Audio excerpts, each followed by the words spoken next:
Vocês sabiam que a percepção de ganho de força no início do treinamento resistido nem sempre vem do aumento muscular? Hoje a gente vai descobrir como o corpo se adapta com o treinamento resistido e o que realmente acontece por dentro dele. Roda a vinheta.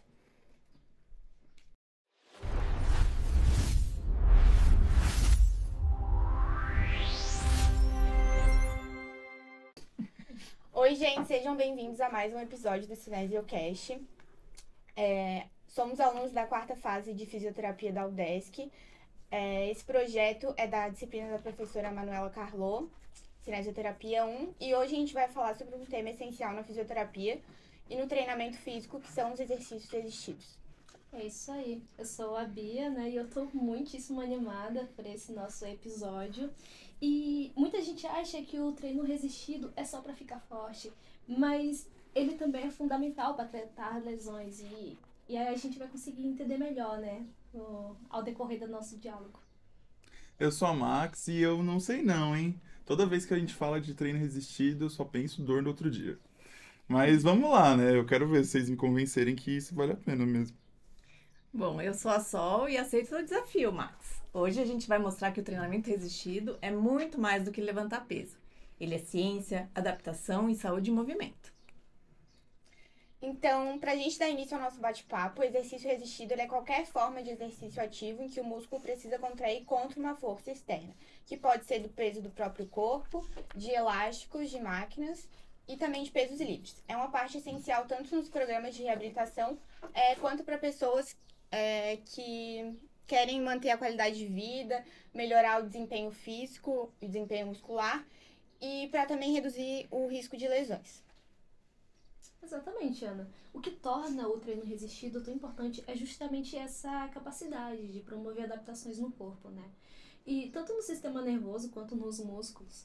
E o mais interessante é que primeiro vem a adaptação neural e logo em seguida vem a adaptação muscular. Tá, você tá me dizendo que o músculo não cresce logo de cara? Aquele papo de malhei uma semana e já fiquei forte é mentira? Pois é, Max, é quase isso. Nas primeiras semanas de treino, os ganhos de força acontecem principalmente por causa das respostas neurais. E não por alterações estruturais no músculo. O corpo aprende a gerar mais força, sem precisar aumentar o tamanho muscular ainda. Ou seja, o sistema nervoso fica mais eficiente, né? Ele passa a recrutar mais unidades motoras, aquelas combinações de um neurônio motor e as fibras musculares que ele acaba comandando. Exatamente. Além disso, existe um aumento da taxa de disparo dos neurônios motores, né, e uma sincronização melhor entre eles. O resultado é um controle mais preciso e uma contração mais forte. Outro ponto é a redução do limiar de ativação, ou seja, as fibras musculares vão ser ativadas mais facilmente. E tudo isso é consequência de aprendizado motor e melhora da coordenação, o que é essencial na reabilitação. Quando o paciente retoma o movimento, o corpo reaprende o padrão motor, ativando melhor os músculos certos e reduzindo as compensações. Tá, então o cérebro vai ser tipo um personal trainer, só que sem a parte do monte de dinheiro que tem que pagar. De certa forma, sim. Também há uma redução de inibição autogênica. Isso significa que os órgãos tendinosos de Golgi passam a tolerar melhor a tensão, aumentando o limiar de ativação e o músculo antagonista, que normalmente gera oposição, fica menos ativo, o que chamamos de redução da inibição recíproca. Nossa, mas isso é incrível. Então, o corpo ele se torna mais eficiente e ainda melhora o desempenho geral. Então, depois das adaptações neurais, vem a parte que todo mundo associa ao treino, que é a famosa hipertrofia, que é o crescimento muscular, que daí já é a parte da adaptação muscular. Isso. A hipertrofia é o aumento do tamanho das fibras, né, muscular individualmente, causado pelo aumento do volume miofibrilar, ou seja, mais filamentos de actina e miosina dentro da célula muscular. Isso é super importante, porque a capacidade do músculo gerar força é diretamente proporcional à sua área de secção. Ou seja, quanto maior o músculo, mais força ele é capaz de gerar. E, segundo os estudos, as maiores ganhos de hipertrofia acontecem com exercícios de intensidade moderada, o volume alto e ênfase nas contrações excêntricas, que são aquelas em que o músculo se alonga enquanto ele gera a tensão. E, além disso, durante o processo de adaptação, ocorrem mudanças dentro da própria fibra. aumento de sarcômeros em paralelo, o que amplia a força e insere o que melhora a amplitude e a velocidade do movimento. Tá, então toda aquela dor depois do treino que eu tô sentindo são os meus músculos crescendo. Menos isso, Max, mas calma. O corpo passa por um pequeno desequilíbrio no início, uma fase de homeostase alterada, né? E depois volta a um novo estado de equilíbrio, só que mais forte. E é isso que chamamos de estímulo hipertrófico. E tem também um conceito que é a hiperplasia, né? Que seria o aumento real do número de fibras musculares. Mas, segundo os estudos, isso acontece em animais, né? E não nos humanos. Nos humanos, isso praticamente não ocorre, né? Ou ocorre muito pouco. Então, resumindo, o que faz a gente ganhar força muscular, quer dizer, ganhar força e massa muscular, é o aumento do tamanho das fibras, não o número delas, né? Uhum. Mas para que essas fibras realmente cresçam e que a gente fique cada vez mais forte, não basta só malhar. É aqui que entram os princípios de treinamento resistido. Eles são como um manual, né, que a gente garante que o nosso esforço não seja em vão. E aproveitando esse gancho, né, do manual que a Bia agora falou, eu vou falar dos princípios, então, do treino resistido, que é um tema essencial para quem está na graduação e também para quem trabalha com reabilitação, que são os princípios do treino e o desempenho muscular. Vamos conversar sobre como a força, a potência e a resistência se interligam para garantir o movimento funcional e como fatores como sobrecarga, especificidade e reversibilidade influenciam em todo esse processo. E esse é um tema super relevante porque a gente vê na prática como o desempenho muscular ele pode ser afetado pelo imobilismo, pelo desuso ou até por algumas doenças, né? Isso, exatamente. No desempenho muscular é a capacidade do músculo de produzir trabalho, né? E ele depende de todos os nossos sistemas corporais. Se tem uma inatividade ou uma lesão, essa capacidade ela diminui, né? E aí que entra o treino resistido como uma ferramenta de recuperação e de fortalecimento. Antes da gente falar mais sobre os princípios do treinamento em si, é importante a gente entender que o desempenho muscular ele envolve 3 componentes principais: a potência, a força e a resistência. Isso, Ana. A força, ela é de forma geral a capacidade que o nosso músculo tem de gerar tensão, ou seja, produzir força conforme a demanda que colocamos sobre ele. Então, é tipo quando a gente empurra, levanta ou sustenta algo, né? Exato, Bia. Mais especificamente, a força muscular é a maior força que um músculo ou um grupo muscular consegue exercer para vencer uma resistência ou um esforço máximo único. É o limite da nossa capacidade de gerar força naquele movimento. E tem diferença entre a força muscular e a força funcional, né? Com certeza. A força funcional é a habilidade do sistema neuromuscular de produzir, controlar e coordenar forças durante atividades do dia a dia. Por exemplo, levantar-se de uma cadeira, subir escadas ou carregar algo pesado sem perder o equilíbrio. Então, não é só ter força, mas saber usar ela de forma eficiente. Perfeito, Bia. Quando o músculo é fraco ou não está bem coordenado, isso pode causar perdas funcionais bem significativas, dificultando até tarefas simples. E é aí que o treino resistido entra como ferramenta essencial para recuperar e manter essa capacidade. E a potência muscular é outro aspecto importante do desempenho muscular. Ela está diretamente relacionada à força e à velocidade do movimento. Em termos simples, é a quantidade de trabalho que o músculo consegue realizar por unidade do tempo, ou seja, a força vezes a distância dividido pelo tempo. Então, em outras palavras, é a rapidez com que o trabalho é feito, certo? Isso é o que faz a diferença, por exemplo, quando alguém precisa reagir rápido, para evitar uma queda, saltar, correr ou mudar de direção. A potência depende tanto da força que o músculo consegue fazer, quanto da velocidade com que ele aplica essa força. Tá, então a potência é a força em movimento. Quanto mais rápido eu aplico a força, maior a potência. Mas e quando o exercício é tipo muito longo? Tipo uma prancha ou subir vários lances de escada seguidos? Daí a gente entra em outro componente do desempenho muscular, né? Que é a resistência muscular à fadiga. Isso, exatamente. A resistência muscular, que também pode ser chamada de resistência local, é a capacidade do músculo de se contrair repetidamente contra uma carga, né? Ela gera e sustenta tensão e resiste à fadiga durante um período prolongado. Então é o que permite que o músculo continue trabalhando sem desistir rápido, né? Isso mesmo. E é fundamental tanto em atividades do dia a dia, como manter uma postura, caminhar longas distâncias ou carregar algum peso por um tempo, quanto na reabilitação, onde o objetivo é recuperar a capacidade de sustentar o esforço com eficiência e com segurança. E o mais legal é que força, potência e resistência, elas não existem isoladas, né? Elas acabam se complementando. E o treino resistido, bem planejado, pode desenvolver cada uma delas, conforme a necessidade de cada pessoa. E para isso não basta só fazer o exercício, né? É preciso entender como montar e ajustar bem o treino. Exatamente. E é aí que entra os princípios do treino resistido, que são tipo guia pra gente planejar o estímulo certo. Sol, a gente sempre ouve falar do tal princípio da sobrecarga. Tu podes explicar de forma mais simples o que isso significa? Claro, Bia, o princípio da sobrecarga, ele diz que para o músculo melhorar o desempenho, ele precisa trabalhar acima do nível que ele está acostumado. Então, o estímulo que a gente dá para o músculo, ele tem que exceder a capacidade metabólica habitual, né? Mas, com muito cuidado. Isso tem que ser feito sem que a gente perca a técnica e a qualidade do movimento. Então, a carga, o volume, o número de repetições e a frequência tem que ser ajustados de forma progressiva e controlada. Então, é como se a gente desafiasse o nosso músculo a exceder e se adaptar. Perfeito, Max. Essa é a ideia e está ligado ao princípio da progressão do exercício. A progressão, ela garante que o treino evolua gradualmente. Ou seja, a gente aumenta a carga, a complexidade ou o volume, conforme o corpo vai se adaptando, né? Não de uma vez, não de supetão.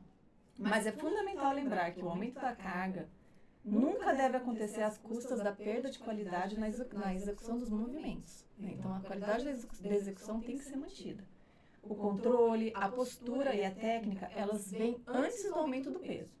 Assim, a gente evita platôs de desempenho e reduz o risco de lesões. E tudo isso tem a ver com respeitar a individualidade e o ritmo de cada pessoa, né? Com certeza, Ana, isso é essencial. Esse é o princípio da individualidade do paciente, porque cada pessoa tem uma resposta única ao exercício, né? Depende da idade, do nível de condicionamento, da presença de dor, das limitações articulares, da motivação e até de fatores genéticos. Então, o fisioterapeuta ele precisa adaptar o treino às características e necessidades específicas do seu paciente. E isso faz todo sentido, né? Porque se um paciente tem uma dor no joelho e o outro tem a mesma condição, pode não funcionar igual, né? Mesmo exercício. Isso mesmo, Bia. O olhar clínico é o que faz a diferença. O treino ele deve ser individualizado, progressivo e, acima de tudo, seguro. E para fechar os princípios, a gente tem também a reversibilidade e a especificidade. Isso. A especificidade, ela significa que as adaptações dependem do tipo, da velocidade e da posição que o exercício é feito. Se o objetivo é ajudar o paciente a levantar e sentar de uma cadeira, por exemplo, o treino deve incluir movimentos parecidos com esse gesto funcional. Já a reversibilidade mostra que se o treino for interrompido, o desempenho muscular adquirido diminui e até some ao longo do tempo. Então, resumindo, os princípios de treino resistido temos a sobrecarga, em que o estímulo precisa ser maior do que o habitual. Temos a progressão, em que o treino deve evoluir de forma gradual e sem a perda da qualidade. Individualidade, em que o treino precisa ser adaptado a cada paciente. A especificidade, em que o treino deve imitar o movimento ou a função desejada. Temos a adaptação e a supercompensação, em que o corpo melhora seu desempenho após se recuperar. E, por fim, a reversibilidade, né? Que o que não se usa acaba se perdendo. Isso mesmo, Bia. E não podemos esquecer da interdependência entre volume e intensidade. Se aumentamos muito a carga, a gente tem que reduzir o volume e vice-versa. O equilíbrio é o segredo para os resultados mais seguros. Pô, gente, isso faz muito sentido, no real. Individualizar, progredir, equilibrar, eu acho que já dá de botar no estágio amanhã, hein? Exatamente, Max. O treino resistido é uma ferramenta poderosa na fisioterapia, desde que a gente respeite os princípios, o ritmo do paciente e a progressão adequada. A gente falou antes sobre especificidade, eu me lembrei muito que na fisioterapia esportiva e também com pacientes pós-AVC, na fisioesportiva, eles treinam muito gesto esportivo, né? Bem específico Sim. de cada atleta. E pós-AVC vai treinando muito atividade de vida diária para a pessoa conseguir se recuperar e fazer exatamente aquilo que ela fazia, ou pelo Antes, menos né? parecido com o que ela fazia antes. Enfim, agora pra gente entender como montar um treino de força ou resistência de uma forma segura e eficiente, a gente vai conversar sobre os determinantes FIT-VP. Max, consegue explicar pra gente um pouco sobre Claro esse que tema? consigo. O FIT-VP é uma sigla que ajuda a organizar o treino. Frequência, intensidade, tempo, tipo, volume e progressão. É como uma receita. Se faltar um ingrediente, o resultado não vai ser o correto. Então, uma frequência seria tipo, quantas vezes por semana a pessoa ela treina? Sim, Bia. A frequência depende do objetivo e da condição da pessoa, né? Geralmente, o ideal é treinar de 2 a 3 vezes por semana, dando um intervalo de 48 horas entre os treinos do mesmo grupo muscular, para dar o tempo para o corpo se recuperar. E a intensidade, Max? É o peso que a gente coloca? Sim, só. A intensidade é a carga. E quanto de peso você usa em relação à sua força máxima. Para força, a gente usa cargas mais altas, né? Para o treino de força. Tipo de 60, 70% de uma repetição máxima. Que é o peso máximo que a pessoa consegue levar de uma vez só. Já para resistência muscular, a gente vai usar uma carga mais leve, entre 30% e 50% de uma repetição máxima. Mas usando bem mais repetições. E sobre o determinante do tempo, como é que ele entra nisso? O tempo vai estar ligado à duração do programa de treino. Os ganhos iniciais de força vêm nas primeiras 2 ou 3 semanas, por causa da adaptação neural. Já os ganhos musculares, a famosa hipertrofia, aparece lá pela 8ª, 12ª semana. Então é importante ter paciência e constância. E o tipo de exercício, Max? Muda muito? Muda muita coisa. O tipo envolve como o que a gente treina, né? Pode ser peso livre, máquina, elástico. O ideal é a gente combinar tudo. Por exemplo, máquinas são as mais seguras e boas para gente que está começando agora. Os pesos livres ajudam na coordenação e no equilíbrio. E os elásticos são ótimos para quem treina em casa ou em reabilitação. E o volume? Onde que entra nessa história, Max? O volume é quantas vezes você vai fazer o exercício, né? Ele considera o número de séries e repetições. Para força, a gente faz de 2 a 4 séries com 8 a 12 repetições. Já para resistência, a gente usa 1 a 2 séries, mas com bem mais repetições, de 15 a 25. É o equilíbrio entre fazer o suficiente sem exagerar. E por último, a gente tem a progressão, né? Sim, a progressão é quando o treino evolui, né? Depois das várias semanas, se for um treino de força, a pessoa aumenta a carga. Se for a resistência, aumenta o número de repetições ou o tempo de contração. O importante é que o aumento seja gradual e com uma boa técnica, nada de sacrificar o movimento só para pegar mais peso. Max, tu pode dar um exemplo mais prático pra gente, pra mostrar como funciona mais ou menos na prática? Claro, vamos pensar na Dona Lúcia, que tem 55 anos e quer melhorar a força para subir a escada e carregar as compras do mercado. Ela vai treinar 3 vezes por semana, a frequência, e usando pesos leves e elásticos. No começo, vamos imaginar que ela faz 2 séries de 15 repetições, que vai ser o volume, com a carga leve, que eu já mencionei, focando na técnica e no controle do movimento. Depois de um mês, quando ela já estiver mais confiante, ela vai aumentar um pouquinho o peso e reduz para 12 repetições, progredindo ainda mais a série de treinamento dela. Assim, ela vai evoluindo com segurança e eficiência, exatamente o que a gente quer ver no FIT-VP. Nossa, eu amei. Agora sim eu consegui entender melhor. E é justamente quando a gente chega na intensidade que as coisas complicam. Porque intenso pode significar coisas muito diferentes para quem fala, né? Para um corredor profissional, correr 10 km é leve. Mas para uma pessoa sedentária, que nem a Dona Lúcia, é um esforço muito alto. E essa confusão, ela não é só entre as pessoas no dia a dia. Ela existe entre os cientistas e os pesquisadores também. E foi exatamente para resolver esse problema que no final de outubro, mês passado no caso, a American College of Sports Medicine e a Exercise and Sport Science da Austrália publicaram um consenso internacional sobre a terminologia da intensidade. Esse artigo ele é intitulado como Physical Activity and Exercise Intensity Terminology e é um divisor de águas nesse tema.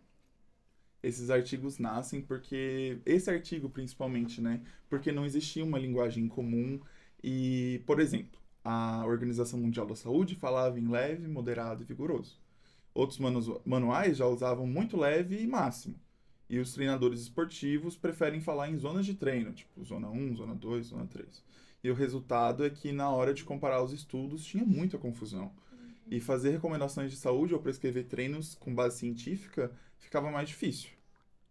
Os autores decidiram, então, propor uma padronização universal, né? Eles sugerem 5 níveis de intensidade, que serve tanto para treino aeróbico quanto para treino de força. Então, tem o muito baixo, baixa, moderada, alta e muito alta. E junto disso, 5 descritores de percepção de esforço, que seria o muito fácil, fácil, meio difícil, difícil e o muito difícil. E eles também destacam uma coisa bem relevante, né? Que a gente deve evitar termos como leve ou pesado, porque eles geram muita confusão, especialmente na musculação, em que o tipo pesado pode se referir ao peso levantado e não ao esforço real que a pessoa está fazendo. E o mais interessante é que eles comparam a intensidade com uma dose de medicamento, né? Assim como um remédio precisa da dose certa para funcionar, o exercício também precisa da intensidade adequada para ser mais eficaz. Eles também explicam que existem várias formas de medir a intensidade, né? Como os métodos laboratoriais, com limiares de lactato e volume de oxigênio máximo. Os métodos práticos, que são a frequência cardíaca, a percepção de esforço. E até o teste de fala, né? Que é aquele que, se você consegue conversar durante o treino, tá numa intensidade leve a moderada. E se não consegue, o treino é muito intenso. Então, quando a gente fala do FitVP, esse artigo ele ajuda muito a entender como definir e monitorar a intensidade de uma maneira mais precisa e universal. E ele traz um ponto que vale para todo modelo, que para a gente ter resultados reais, o treino ele precisa ser prescrito, progressivo, controlado e respeitando as respostas de cada indivíduo e a sua individualidade biológica. Sim. E o mais legal é que eles deixam claro que não existe um único marcador perfeito, né? Nenhum método, nem mesmo a porcentagem da frequência cardíaca máxima é totalmente confiável para todo mundo. Por isso, o ideal é a gente combinar medidas objetivas e subjetivas, tipo frequência mais a percepção de esforço. Então, o artigo ele também mostra que para treinos de resistência, a intensidade não é apenas o peso usado. Eles sugerem usar o conceito de repetições em reserva, que indica quantas repetições sobrariam antes da falha muscular. Isso ajuda a medir o esforço real o quanto do músculo está sendo exigido. Então, esse termo de repetições em reserva, ele chega meio que para substituir um RM. Segundo esse artigo, seria mais preciso do que um RM. E os pesquisadores terminam com uma boa mensagem, né? A maior melhoria da saúde acontece quando a pessoa passa de inativa para ativa fisicamente, mesmo que com intensidades muito baixas, porque o impacto acaba sendo enorme. E eles também concluem um artigo dizendo que a falta de um padrão universal para descrever a intensidade prejudica tanto a ciência quanto a prática profissional. Eles não esperam que essa proposta desse artigo seja uma palavra final, mas sim que seja o primeiro passo para a gente unificar o vocabulário sobre o exercício e tentar construir uma terminologia mais precisa. E também eles fazem um alerta, né? Mesmo que medidas como a VO2 máxima, a porcentagem da frequência cardíaca máxima e os METs, elas sejam muito práticas, elas não refletem com precisão o esforço real das pessoas. Então, para o futuro, a gente precisa de novos marcadores que sejam tanto científicos quanto acessíveis à população. Então, eles também chamam a atenção para algo que deveria estar em todo o programa de saúde, que é o simples ato de passar de inativo para ativo fisicamente já traz vários benefícios. Ou seja, importante é começar mesmo que devagar. E saber o que é moderado ou intenso para cada pessoa é o que transforma o treino em uma ferramenta terapêutica. Agora, acho que vamos mudar um pouco de assunto. Vocês sabem o quão importantes são esses tópicos que a gente comentou no processo de reabilitação? E agora, uma pegada bem mais importante. O que é reabilitação sem ser o exercício? É muito estranho pensar nisso, né, Max? O exercício é tão ligado nesse processo que apenas em 2024 e 2025 que teve mais de 20 mil estudos que foram realizados só sobre esses dois temas juntos. Foram milhares de estudos, né, em fontes super atuais, né? Então, a gente tem, acho que na PubMed, né, tem mais de 40 mil artigos publicados com exercícios. Então, não tem mais como negar, né, não tem. O efeito do exercício. Isso mesmo, gente. O exercício é a nova onda do pedaço, seja onde for. E a aplicação do exercício é muito intuitiva, mas a gente vai falar como funciona a reabilitação. E em um programa de reabilitação, nosso principal propósito como fisioterapeutas é devolver o máximo de função que a gente consegue para esse paciente no limite dele, né? Na capacidade dele. Especialmente na função do paciente, não é mesmo? Sim, no processo de reabilitar, a função é uma das características mais importantes de toda a progressão do nosso tratamento. Mas, então, o que é função? O que a gente está tentando recuperar no paciente? Só a função, ela vai ser a capacidade de o indivíduo realizar movimentos, né? E a sua atividade diária de forma eficaz e de forma independente. É simplesmente função. Sim, todo mundo acertou. Função é tão importante no processo de habilitação pelo seu conceito mais bruto, a sua capacidade como indivíduo. Mas então, por que exercício e treino resistido estão tão ligados com a volta dessa função? Essa que é a parte legal, né? Tudo que comentamos até agora está ligado com o que faz uma pessoa voltar ao seu estado normal, ou pelo menos melhor que anteriormente. E a gente pode ver isso sempre, né? Por exemplo, se alguém se torna sedentário ou alguém é sedentário, ele perde função por conta de toda a perda de força e de resistência envolvidas com a parte do desuso. E isso vai refletir diretamente na capacidade de um indivíduo executar uma tarefa, né? Vocês imaginam alguém que é sedentário correndo, tipo, conseguindo correr sem se cansar para alcançar um cachorro que fugiu de casa? Isso é um exemplo, claro que isso é um exemplo. E nem pra pegar ônibus, né? Subir o morro do Cefim. Não dá. É o que eu penso também, sabe? Alguém que não está acostumada com a prática de exercícios, que sobrepõe seus limites do seu próprio corpo, quando tem que fazer uma tarefa que acaba demandando muito, acaba se machucando ou ficando muito cansado. Ah, então agora eu entendi, gente. O exercício resistido, ele ajuda muito na hora de recuperar e de reabilitar os pacientes, então. E muito. E além de podermos trazer toda essa força e resistência que alguém precisa ter, o corpo também se adapta a novos estímulos e necessidades que vão criando com o tempo. Sim, tudo o que falamos antes se aplica aqui. A coordenação motora, os agrupamentos musculares, os processos cognitivos e regulações fisiológicas do corpo. Não tem nada que o exercício não faça praticamente no processo de reabilitação, né? Parece que ele é uma arma super poderosa. Né? É o que a gente pode pensar, né? Porque com tantas vantagens em se utilizar o exercício resistido no processo de reabilitar, parece que não tem motivo para não realizar a prática de exercício, que geralmente é fácil, acessível e gratuita. Pode parecer e também é uma verdade, mas a gente não pode esquecer que cada caso é um caso e cada paciente é individual. Definitivamente. Um dos maiores erros que podemos cometer como estudantes, né, nos nossos projetos de extensão, é generalizar e achar que todos os pacientes vão responder de forma igual para cada exercício resistido na reabilitação. Sim, principalmente porque não é só chegar e fazer um exercício, mesmo que ele seja muito fácil e gratuito, porque o ser humano ele é um ser biopsicossocial, então tem muitas coisas envolvidas por trás daquele indivíduo. Camadas. Muitas camadas. E por que então agora a gente não fala um pouco da nossa experiência nos projetos que a gente participa ou já participou? Bom, pessoal, agora a gente vai falar sobre exercícios resistidos em crianças com doenças respiratórias. E para isso, ninguém melhor que a Sol, que foi voluntária do Brincando de Respirar. E Sol, conta pra gente como é que funciona um pouco a prática de vocês com as crianças. Então, a experiência com o Brincando de Respirar foi incrível. Eu aprendi bastante coisa.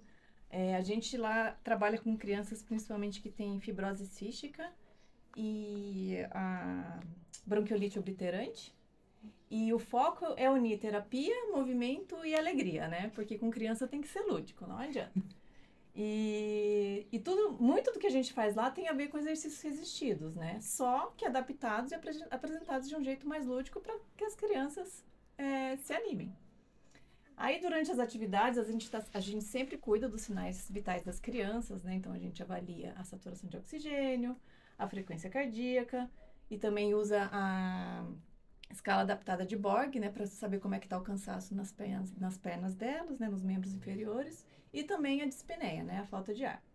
E o treino, ele acontece de forma divertida. Então, a gente usa bastões de madeira, elásticos, arremesso de bola, jogo de tênis adaptado, ponte, né, alternando os braços, que trabalha principalmente o core, que é muito importante para a respiração, né? Para os membros inferiores, a gente trabalha com agachamentos, saltos, percursos com obstáculos. E também fortalecemos os músculos respiratórios, né? Então, nós temos tanto brinquedos de sopro, como também equipamentos, como a EPAP, né? Que é uma máscara. E com esses instrumentos, a gente consegue trabalhar os músculos inspiratórios e expiratórios, aumentando ou diminuindo a resistência para a entrada ou para a saída do ar, né? E isso, então, acaba fortalecendo todo o grupo muscular responsável pela respiração. E nessa brincadeira, o corpo trabalha, o pulmão melhora, a criança se diverte e todo mundo respira melhor. Ah, velho, é muito lindo isso, né? É o melhor jeito de exercício resistido, porque é terapêutico, a criança se diverte, então realmente é o que tu disse, todo mundo sai ganhando.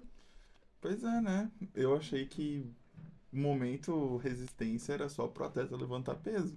Mas faz todo sentido, né? Até pra criança com uma doença respiratória, a gente pode usar o mesmo princípio com outro formato.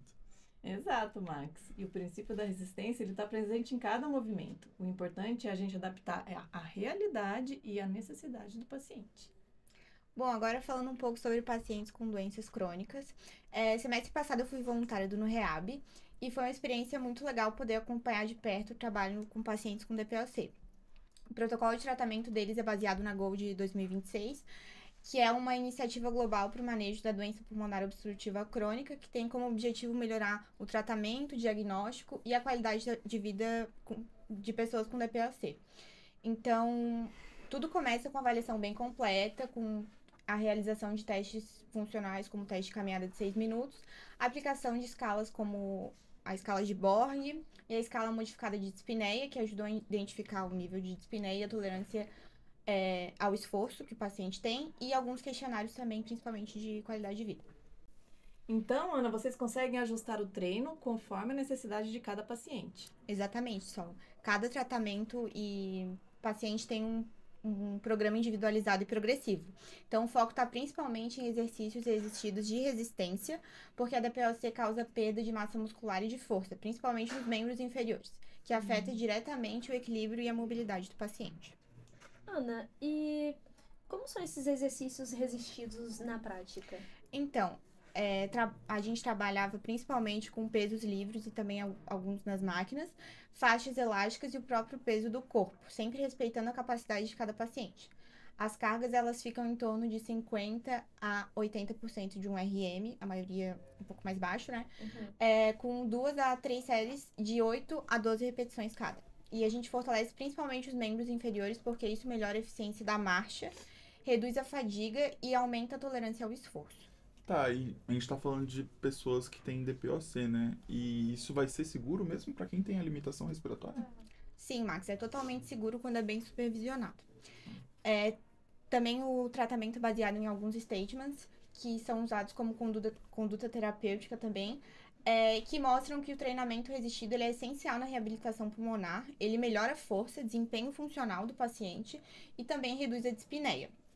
E durante o treino, a gente monitora sempre a saturação, a frequência cardíaca e a percepção de esforço de acordo com as escalas, o tempo inteiro durante o tempo a sessão de treinamento, garantindo sempre a segurança e a adaptação da carga. Tá, e eu sei que o treino aeróbico também é muito importante nesses casos. Vocês fazem também? Sim, é fortemente recomendado combinar o exercício resistido com um treinamento aeróbico, como uma caminhada e bicicleta. Geralmente ali são 30 minutos na esteira antes de começar o exercício resistido. E essa associação ela vai potencializar os ganhos cardiorrespiratórios e melhora também o desempenho global do paciente. E vocês também fazem aquela parte educativa, né? Sim, a reabilitação ela não é só um exercício, né? Geralmente montam aulinhas com slides pra gente conversar com os pacientes. Legal. E a gente ensina o autogerenciamento da doença, o uso correto de inaladores, a importância da adesão ao tratamento e estratégias para lidar com crises de dispneia e exacerbações. Então, o objetivo é que o paciente aprenda a cuidar de si mesmo e mantenha os benefícios nas atividades de vida diária.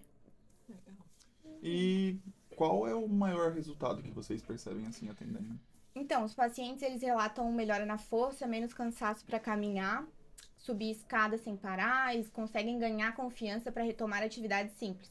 E também, além dos ganhos físicos, há uma melhora clara no bem-estar emocional, principalmente porque a maioria deles é idosos. Então, eu acho que a parte social, de estar ali com pessoas jovens, tipo a gente, com outros idosos, às Eu acho vezes. que os outros idosos é mais importante. Também, Conta muito, com a mesma conta muito. condição, Mas conta bastante. gera uma identificação também e conta bastante, eu acho que na melhora Com certeza. da condição. Ah, que bonito ouvir isso, Ana. Tipo, é o exercício resistido mudando real a vida das pessoas, né? Muito massa. Então, agora a gente vai conhecer um pouco mais sobre o projeto RAMP. E eu gostaria que a Bia e a Max, que fazem parte desse projeto, me explicassem como funcionam os atendimentos com os exercícios resistidos. Claro, no projeto RAMP a gente atende pessoas com vários níveis de amputação, né? Tem os transtibiais, transfemorais, tem as pessoas que também perderam os membros superiores. A gente faz toda essa reabilitação, ensinando conceitos como a marcha, ensinando a eles por exemplo, a gente chega para eles e pergunta: o que você faz em casa? Então a gente faz todo um treinamento, todo um exercício focando nisso, né? Focando nessas atividades diárias, buscando a função, né? Literalmente, de acordo com a CIF, né? A gente tem que reabilitar o nosso paciente de acordo com a realidade dele. É isso aí. Sem contar que a gente tem um paciente, né, com lesão do plexo braquial e com amputação transfemoral, e ele quer treinar para participar das Paralimpíadas. Para ele, os exercícios resistidos vão ajudar muito, porque ele vai ganhar força, melhorar o equilíbrio, gerar uma resposta fisiológica melhor, e de todos os outros benefícios que a gente falou, ele vai ganhar também. Nossa, que interessante. Mas, Bia, por que isso faz tanto sentido para quem sofreu uma amputação? Uma boa pergunta só. É que quando ocorre a amputação, né, várias coisas mudam. Pode haver menos força no membro que acabou restando ali, ou quando a pessoa vai realmente usar a prótese, o equilíbrio pode ficar mais difícil, caminhar pode exigir mais energia, o jeito de andar pode ser prejudicado na questão ali do próprio equilíbrio, né? E estudos mostram que em pessoas com amputação de membro inferior, programas de resistência ajudaram a aumentar a força, melhorar o equilíbrio, como eu já disse anteriormente, e até otimizar a própria marcha.